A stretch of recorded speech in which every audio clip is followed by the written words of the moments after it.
ही कुछ हमें यहाँ पर देखने को मिल भी जाए। टीम 4 AM उनका भी एक स्प्लिट ड्रॉप देखने को मिलता हुआ। पर चलिए शुरुआती फाइट टीम रेवेनेंट एक्सपार्क और सामने है टीम तमिलास। शुरुआत हो चुकी है, 2 खिलाड़ी ऑलरेडी डाउन है और ये है वो रेवेनेंट एक्सपार्क जिनको हम जानते हैं। आप अग्रेशन देखिए, ऑन पॉइंट देखने को मिलता हुआ और प्ले गॉड एक बार फिर से बेहतर प्रदर्शन वो करके गए। 2 फिनिश उनके खाते में, जोकर के पास जाएंगे 2 और टीम तमिलास another game same old story, एक और खराब मुकाबला। ऑफिशियल टूर्नामेंट्स के अंदर इस टीम का कोई जवाब नहीं और मैंने कहा ही था कि शैडो की लगाई हुई उस चिंगारी को आग में बदलते हम जरूर देखेंगे जो इस मैच तक चलती हुई। पर ड्रॉप क्लैश हो रहा था कि होते होते रह गया क्योंकि सोल जो टीम थी वो जा रही थी वहां पे टेंपल के एरिया में। बट जैसे ही उन्होंने देखा कि उनके साथ में बहुत सारे पैराशूट्स हैं, उन्होंने रास्ता बदला, वो वापस यू टर्न लेके चले गए और कंपाउंड की तरफ गए। मान्या तो वैसे फिलहाल शुरुआत से हमेशा सही थे और अभी भी वो उसी कंसिस्टेंसी पे काबिज। कंसिस्टेंट रहना भी बहुत जरूरी। और कंसिस्टेंसी की आपने बात करी है कि तो गॉड लाइक के लिए कितना जरूरी है कि वो कंसिस्टेंट रहे हैं आज के दिन में। पहले मुकाबले में सिम्प का सिम्टेस्टिक परफॉर्मेंस देखने के बाद काफी खुश थे सभी लोग, बट उसके बाद जो सेकंड मैच हुआ और फिर थर्ड मैच हुआ थोड़ा सा डाउनफॉल देखने को मिला। बट अभी के लिए गॉड लाइक के पास वो जोन का एडवांटेज ऊपर साइड अगर देखा जाए तो अभी भी एक नोक झोंक होती हुई आपको काफी जल्दी नजर आ सकती है। 4 AM बहुत करीब एक्सपार्क के। फिनिक्स की टीम वो कैंप ब्रावो के आसपास के एरिया में स्प्लिट ड्रॉप लेते नजर आए और वो अभी तक वहीं पे रोटेशन अभी तक शुरू नहीं करी। और वहीं दूसरी तरफ अगर देखा जाए तो सोल एक बोटेशन करते भी नजर आ सकते हैं। मेरे को बिल्कुल बीच साइड पे नजर आ रहे हैं यहाँ पे सोल के 2 खिलाड़ी और 2 अभी जोन के बाहर। काफी इंटरेस्टिंग रहेगा अगर वो बोट से जाना यहाँ पे सही समझेंगे तो। जी हाँ, और टाइमिंग भी मैटर करती है क्योंकि लिखिता ई स्पोर्ट्स वो भी उन्हीं कोस्टल एरियाज के अराउंड है। बट 4 AM निकलना चाह रहे थे रेवेनेंट एक्सपार्क, उनको वो बिल्कुल भी गवारा नहीं था। 2 खिलाड़ी डाउन है और हल्का सा जोन के बाहर की तरफ जाकर के वो फाइट्स लेना चाहते हैं। उनको ही पता है कि वो आसान फिनिशेस है जो उनके खाते में जाएंगे। पर 700 मीटर का फासला जो टीम रेवेनेंट एक्सपार्क को तय करना है। अच्छी बात यह है कि व्हीकल मौजूद है उनके पास, तो कुछ खास दिक्कतें होंगी नहीं। बट 4 AM 3 मुकाबले तीनों ही काफी साधारण गए और अब इस चौथे मुकाबले में भी अपने 2 खिलाड़ी गवा दिए अर्ली ऑन। जी हाँ, और ये तो घात लगा के शिकार किया है रेवेनेंट एक्सपार्क ने यहाँ पे।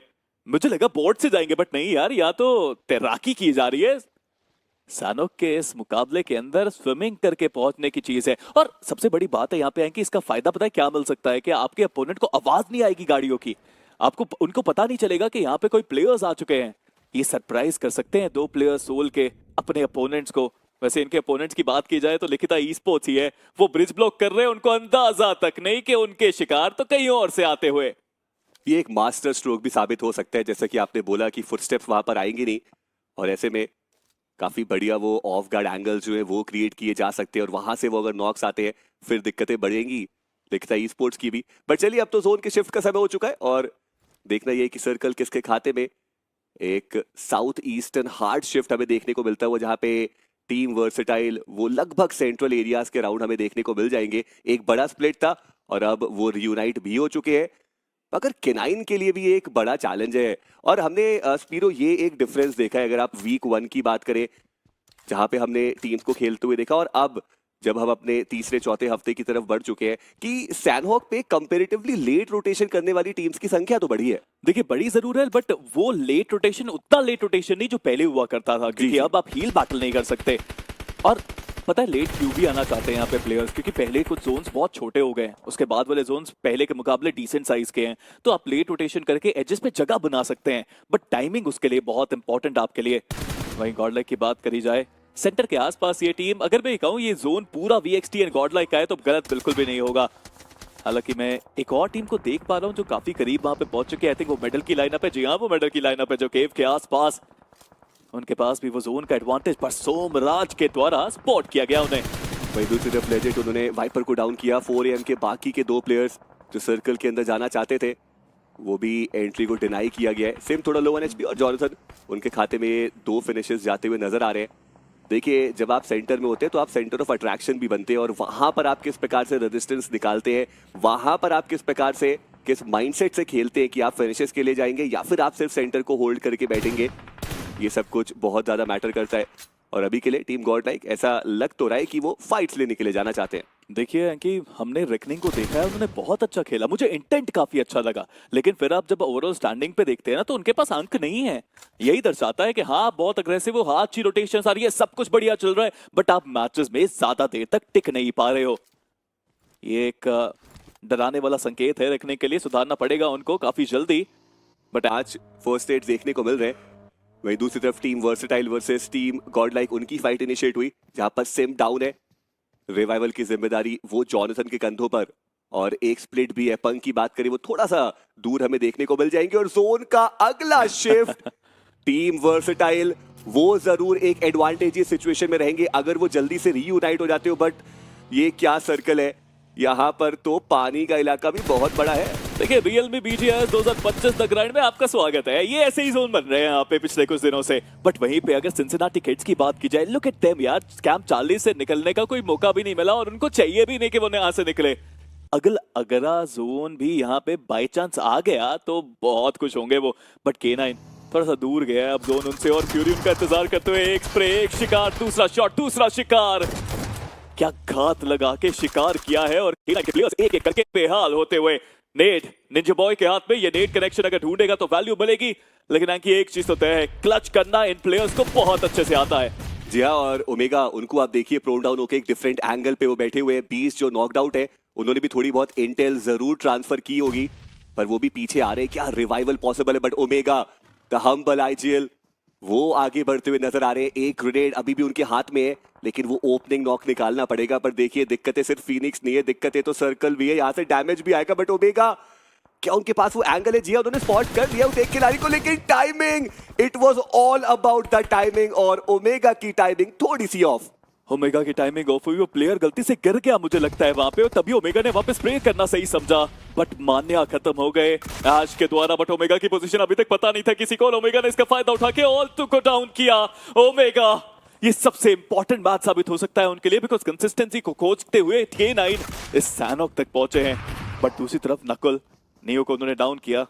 हालांकि इस समय ओमेगा चुपचाप बैठे हैं बुश के अंदर, और ये गबला बना हुआ खिलाड़ी शॉट में जरूर करेगा। कभी कभी शॉटगन आपको धोखा देती है, और वही हुआ, पैनल्स वहां तक पहुंच नहीं पाए। बट निंजा बॉय आखिरी खिलाड़ी, माफ कीजिए बीस्ट भी हैं, बट थोड़ी सी अलग पोजीशन पे वो भी आ गए यहाँ पे साथ में मिलने। और लीजिए फीनिक्स ई स्पोर्ट्स, जिन्होंने मुश्किलें बढ़ाई जरूर थी K9 की, बट K9 हार मानना सीखा नहीं इन प्लेयर्स ने। वही दूसरी तरफ लिखित ई स्पोर्ट्स और टीम सोल की फाइट भी इनिशिएट हो गई है। नकुल उनको फिनिश ऑफ किया गया, और सर्कल के एजेस के राउंड फाइट चलती हुई हेक्टर जो थोड़ा दूर थे अपने टीममेट से, अब वो भी यहाँ पे क्लोजिंग करते हुए नजर आ रहे हैं। और अच्छी बात ये है कि लिखिता ई स्पोर्ट्स के सारे प्लेयर्स अभी भी सरवाइव कर रहे हैं, पर क्या नियो अपने आप को की सर्कल के बाहर अब हील करके सर्कल के अंदर पहुंच पाना वो नामुमकिन ही रहेगा। देखिए पिछले कुछ समय में हमने बहुत कम देखा है कि ऑन फुट यहाँ पे कोई प्लेयर्स रोटेट करते नजर आए, और टीम सोल ने वही कोशिश करी। यहाँ पे ज्यादा गाड़ियां थी नहीं उनके पास, बट जोन का ये कैसा शिफ्ट है, oh my God, this is amazing. जो जोन के शिफ्ट्स हम यहाँ पे देख पा रहे हैं, कुछ ही देर में हम आपको जोन जरूर दिखाएंगे तो आपको भी पता चलेगा कि कैसा ये शिफ्ट आया है। बट गॉड लाइक एडमिनो नजरें गड़ा के बैठे हैं अपने शिकार के ऊपर। बट VXT यार उनका नाम वर्सेटाइल है एंकी, बट इस जोन में ज्यादा वर्सेटैलिटी नहीं चाहिए उनको। जी हाँ, बहुत ही ज्यादा उम्दा पोजिशनिंग, और सबसे बढ़िया बात यह है कि उनके पास वो हार्ड कवर्स भी रहने वाले, व्हीकल्स भी उनके पास मौजूद है, और जिस प्रकार की उनकी फायर पावर है, आई एम प्रीटी श्योर कि वो फाइट लेने के लिए तो जाएंगे ही जाएंगे। बट टीम रेवनेट एक्सपार्क उन्होंने जोन को प्रायोरिटी दी है, और ये एक बेहतर मूव भी साबित होगा। आदित्य वो डाउन किए जाएंगे क्योंकि अभी तक सिंसिनाटी किड्स के पास वो सर्कल का एज था, पर अब उनको हल्का सा अपने आप को रीपोजिशन करना पड़ेगा। TWOB यशु वो डाउन, सुपरमैन एक बार फिर से उनके कंधे पे एक बड़ी जिम्मेदारी, रॉ सुपरमैन से लेकर के TWOB सुपर। कमाल की रोटेशंस देखने को मिली है। K9 एक ऐसी टीम जो कभी हार नहीं मानती, और एक और टीम ऐसी जिनको अपोनेंट्स को हराना आता है, वो है टीम गॉड लाइक। और उनके सामने लोअर ग्राउंड पे मेडल की चुनौती, और जॉनथन के नेड्स हम सब जानते हैं कितने खतरनाक होते हैं। एक और नेड, एक और शिकार, और जॉनथन स्लोली एंड स्टेडीली सही, बट मुझे लगता है ये प्लेयर अपनी प्राइम की तरफ बढ़ता हुआ। और दूसरी तरफ पंक को देखिए, वो भी यहाँ पे लड़ने के लिए है तैयार। इस कप्तान ने आके इस टीम का रवैया बदला है, और इस कप्तान ने आके एक जीत का रास्ता खोला है। टीम मेडल पूरी तरीके से बैकफुट पर, अब एक 2v4 की सिचुएशन है, लेकिन बढ़िया पलटवार वहां पे किया गया। सिम्प उनके कंधे पे जिम्मेदारी, एडमिनो अब उनको आगे बढ़ना पड़ेगा, लेकिन ज्यादा देर लगेगी नहीं, और सिम्प एक बार फिर से वो सेवियर का रोल उन्होंने अपनी टीम के लिए अदा किया। टोटल 8 फिनिशेस के साथ टीम गॉडलाइक वो एक बहुत स्ट्रॉन्ग शुरुआत आप कह सकते कर चुके हैं, लेकिन दिक्कत की बात यह है कि सर्कल के बाहर है और 136 मीटर का फासला तय करना बहुत बड़ा चैलेंज उनके लिए। और समय भी ज्यादा नहीं है कि जोन तो आ ही चुका है। जोन धीरे धीरे अब आगे बढ़ेगा उनके लिए, रिवाइव करके अपने प्लेयर्स को सर्कल की राह पकड़नी इतनी आसान नहीं, बट अच्छी बात है कि गाड़ियां हैं उनके पास। वही दूसरी तरफ अगर देखा जाए तो नदी पार करके जाना है। लिखिता ई स्पोर्ट्स के एक प्लेयर तो ऑलरेडी नदी में आपको देखने को मिलेंगे, बट बाकी प्लेयर्स अभी भी लड़ते हुए। सिंसिनाटी किड्स उतरे हैं कैंप चार्ली में और जब से उतरे यहीं बैठे हैं, आगे बढ़ने का मौका मिला नहीं और फोरम उनको आगे बढ़ने भी नहीं देंगे। बियर्ड बाबा कमाल का एफर्ट उनकी तरफ से, बट एंकी जोन के अंदर तो ये भी नहीं जा पाएंगे, ये तो आप लिख के ले लीजिए। जी हाँ, और मेक श्योर किया ओवेस ने कि अगर थोड़ी बहुत भी चांसेस हो तो वो भी पूरी तरीके से नलिफाई किए जाए। हालांकि सर्कल के अंदर तो टीम 8 बिट भी अभी तक पहुंची नहीं है और ऐसे में ये पानी का इलाका क्रॉस करके ओवेस को भी आगे बढ़ना पड़ेगा। टीम गॉडलाइक व्हीकल लेकर के वो बिल्कुल एजेस के राउंड आ चुके हैं, बट 4M के लिए आप कह सकते हैं कि कम से कम ये एक कमबैक मुकाबला है जहां पे 6 टोटल अंक वो निकाल चुके हैं। टॉप 7 के अंदर भी वो आ गए, यानी कि प्लेसमेंट पॉइंट भी वो लेकर के जाएंगे। लेकिन ये क्या रिफ्लेक्स थे पोको के, मैं इसी चीज की चर्चा कर भी रहा था। ड्रैगन और पोको की जोड़ी वो बहुत ज्यादा बेहतरीन, और वो जो आप प्रोन डाउन होने के बाद लेजर स्प्रेस मारते हैं, वो क्या बढ़िया क्रॉस रिप्लेसमेंट था। जी हाँ, बट गॉब्लिन को वो फ्रैग जरूर मिला, कोशिश कमाल की, बट मैं जैसा मैं कह रहा था कि जोन के अंदर नहीं पहुंच पाएंगे, वही हुआ, वो जोन के अंदर पहुंच नहीं पाए। और कितना अलग जोन है कि ये बहुत रेयर जोन है। आई डोंट थिंक हमने ये कभी भी ऑफिशियल एक टूर्नामेंट में देखा। बिल्कुल कॉर्नर पे जा चुका है ये सर्कल। K9 के पास जो उनकी रोटेशन थी उसकी वजह से एक एडवांटेज बना, बट गॉडलाइक पंक को गंवाना पड़ा। वो जोन के बाहर जब नॉक हुए थे, जोन आ रहा था उस समय पे, और अब गॉडलाइक के एक प्लेयर एडमिनो अपने आप को जोन के सेंटर पे ला चुके हैं। 2 प्लेयर्स अभी भी एजेस पे। VXT कितनी शालीनता से, कितनी शांति से अपने ही से ड्रॉप के आसपास के जोन को खेला उन्होंने। फिनिशेस भले ही सिर्फ 3 निकाले, बट VXT के पास मौका है चिकन निकालने का। जी हाँ, उनके पास अभी के लिए वो हार्ड कवर्स हमें देखने को मिल रहे हैं और अब सब कुछ डिसाइड होगा इस बात पे कि अगला सर्कल कहां पर जाने वाला है। अगर बात करें टीम लिखिता की, उनके भी वो 2 प्लेयर्स अब सतह पे तो पहुंच चुके हैं, और K9 ई स्पोर्ट्स जितनी तारीफ की जाए उतनी कम। और वहां पे ओमेगा ने जो टाइम बाय किया और खुद को सैक्रिफाइस किया, क्योंकि वो एक 2v4 की सिचुएशन थी, बीस्ट को रिवाइव देने का मौका वहां पे दिया गया और पूरा टाइम जो है वो ओमेगा ने बाय किया। वहां आगे जाके फाइट लेके खुद सैक्रिफाइस हुए, फिर उसको 2v1 की सिचुएशन में कन्वर्ट किया, और वहां से लेकर के K9 का सर्कल के अंदर तक का सफर जहां वो टॉप 5 में आ चुके हैं। देखिए उनका सफर तो कमाल था, बट रेकनिंग का सफर सफरिंग में तब्दील होता हुआ नजर आ रहा है। बिकॉज रावण मुझसे पूछ रहे थे यार कि कुछ डिफरेंस होगा, कुछ अलग देखने को मिलेगा, तो जी हाँ, डिफरेंट बहुत चीजें हुई। रेकनिंग का रवैया बदला, 0 फिनिशेस के साथ वो खत्म हुए, लेकिन इस बार उनको चलो पोजीशन के 2 अंक तो मिलेंगे ही मिलेंगे। बट अब गॉडलाइक जो बिल्कुल सेंटर के पास एडमिनो को रखा हुआ है, 2 प्लेयर्स को पीछे रखा हुआ है, जोन आना अब शुरू होगा। अगले जोन का शिफ्ट अगर हार्ड शिफ्ट होता है इनकी, तो काफी कुछ बदला जा सकता है यहाँ पे VXT के द्वारा भी।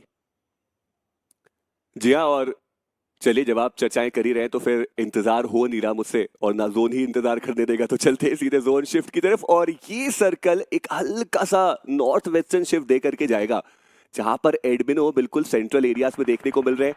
बात करें टीम 8 बिट की, वो भी थोड़ा आगे बढ़ सकते हैं, और निंजा बॉय उन्होंने हेक्टर को डाउन किया है। दूसरे एंगल से कवर देने की कोशिश थी जरूर वहां पे गॉब्लिन की, लेकिन वो कामयाब होंगे नहीं। और माफिया, उन्होंने सिम को डाउन किया, जॉनथन उन्होंने माफिया को डाउन किया, और वो एक बहुत इंपॉर्टेंट फाइट चलती हुई।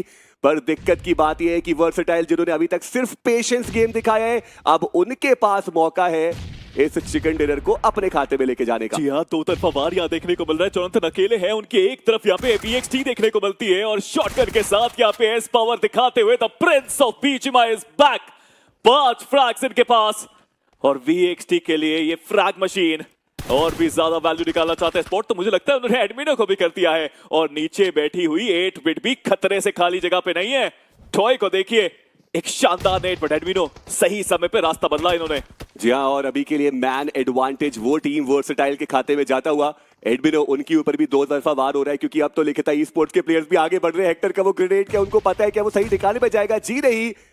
और अब एडमिनो एक नेट के साथ सामने गॉब्लिन, वो बूस्टर जरूर अप्लाई कर रहे हैं, लेकिन मात्र स्प्लैश डैमेज ही है जो उनको मिल पाएगा। और इन सबके बीच में आप 8 बिट को देखिए कि वो कितनी चतुराई के साथ सर्कल के अंदर जाने की कोशिश कर रहे हैं। बहुत ऑनेस्टली बताऊं स्पीरो, तो अभी भी कह पाना बहुत मुश्किल है कि ये चिकन डिनर किसके पास जा रहा है, बट वर्सेटाइल थोड़े से एडवांटेजेस पोजीशन में। जी हाँ, वर्सेटाइल के पास नंबर्स गेम का एडवांटेज है, उनके पास पोजीशन का एडवांटेज है, और ये एरिया तो उन्हीं का है ना, उनके ड्रॉप के पास का ये area.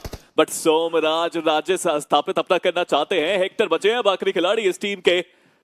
VXT they are on fire और एस पावर। पहले भी चर्चा करी इस प्लेयर के बारे में, इनको रोकना संभव। एक रिडेम्पशन आर्क इनका भी चलता हुआ और जताते हुए, बताते हुए, समझाते हुए कि अब इस टीम में फाइनल है ये। जी हाँ, 6 टोटल फिनिशेस वो निकाल चुके हैं और अब ट्रॉय की बारी। उन्होंने माफिया को डाउन किया, वो फिनिश भी सिक्योर किया गया है। टीम वर्सेटाइल, उनको पता है कि ये उनके पास मौका है ज्यादा फिनिशेस लेकर के जाने का, और अब एक 1v3 की सिचुएशन है। कोशिश की जा रही है वहां पर रिवाइवल देने की, लेकिन डिनाई किया